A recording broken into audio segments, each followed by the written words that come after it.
The Tale of Squirrel Nutkin by Beatrix Potter. This is a tale about a tale. A tale that belonged to a little red squirrel, and his name was Nutkin. He had a brother called Twinkleberry, and a great many cousins. They lived in a wood at the edge of a lake. In the middle of the lake there is an island covered with trees and nut bushes. And amongst these trees stand a hollow oak tree, which is the house of an owl who is called Old Brown. One autumn, when the nuts were ripe, and the leaves on the hazel bushes were golden and green, Nutkin and Twinkleberry and all the other little squirrels came out of the wood and down to the edge of the lake.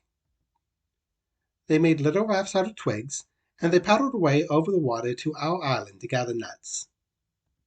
Each squirrel had a little sack and a large oar, and spread out its tail for a sail. They also took with them an offering of 3 fat mice as a present for Old Brown, and put them down upon his doorstep. Then Twinkleberry and the other little squirrels each made a low bow, and said politely, "Old Mr. Brown, will you favor us with permission to gather nuts upon your island?" But Nutkin was excessively impertinent in his manners. He bobbed up and down like a little red cherry, singing, riddle me, rot-a-tot, I'm a little wee man in a red, red coat, a staff in his hand and a stone in his throat. If you tell me this riddle, I'll give you a groat. Now, this riddle is as old as the hills. Mr. Brown paid no attention whatsoever to Nutkin.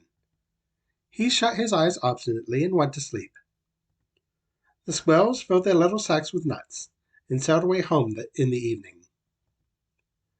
But the next morning they all came back again to our island, and Twinkleberry and the others brought a fine fat mole, and laid it on the stone in front of Old Brown's doorway, and said, "Mr. Brown, will you favor us with your gracious permission to gather some more nuts?" But Nutkin, who had no respect, began to dance up and down, tickling old Mr. Brown with a nettle, and singing, "Old Mr. B, widdly-wee, hitty-pitty within the walls, hitty-pitty without the wall.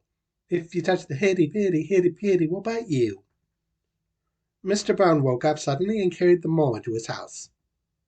He shut the door in Nutkin's face.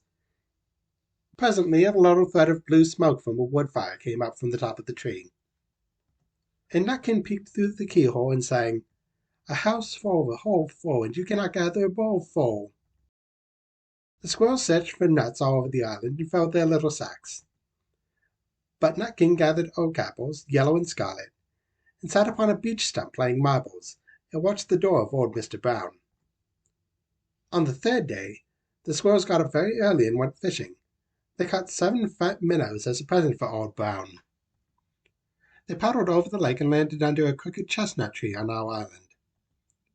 Twinkleberry and the 6 other little squirrels each carried a fat minnow. But Nutkin, who had no nice manners, brought no present at all. He ran in front, singing, "The man in the wilderness said to me, 'How many strawberries grow in the sea?' I answered him as I thought good, 'As many red herrings as grow in the wood.'"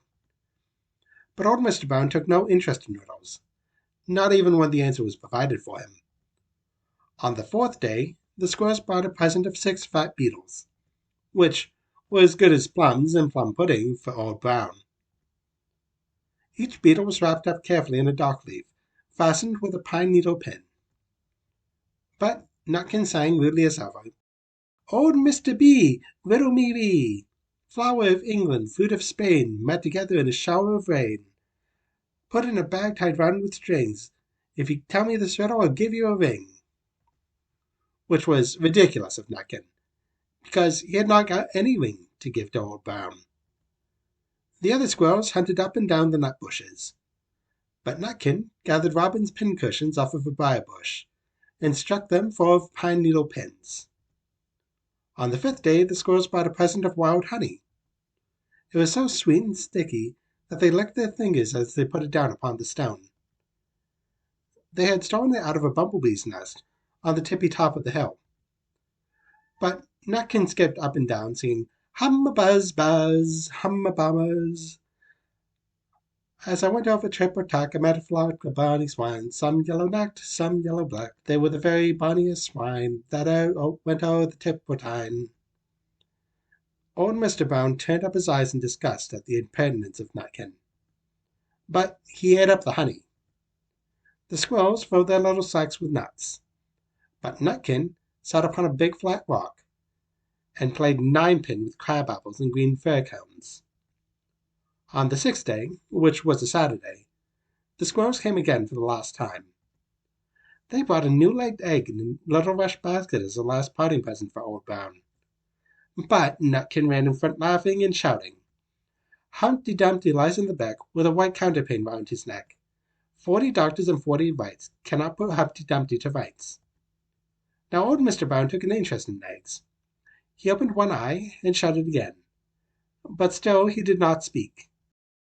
Nutkin became more and more impertinent. "Old Mr. B! Old Mr. B! Hickamore, hackamore, on the king's kitchen door. All the king's horses and all the king's men cannot drive hickamore, hackamore off the king's kitchen door." Nutkin danced up and down like a sunbeam, but still Old Brown said nothing at all. Nutkin began again. "Arthur O'Bower has broken his band. He comes roaring up the land. The king of the Scots with all his power cannot turn Arthur of the bower." Nutkin made a whirring noise to sound like the wind, and he took a running jump right onto the head of Old Brown. Then all at once there was a flutterment and a scufflement and a loud squeak, and the other squirrels scuttled away into the bushes. When they came back very cautiously, peeping round the tree, there was Old Brown sitting on his doorstep, quite still, with his eyes closed, as if nothing had happened. But Nutkin was in his waistcoat pocket. This looks like the end of the story, but it isn't. Old Brown carried Nutkin into his house, and held him up by the tail, intending to skin him. But Nutkin pulled so very hard that his tail broke in two, and he dashed up the staircase and escaped out of the attic window. And to this day, if you meet Nutkin up a tree and ask him a riddle, he will throw sticks at you, and stamp his feet, and scold and shout, "Crack, crack, crack, crack, crack."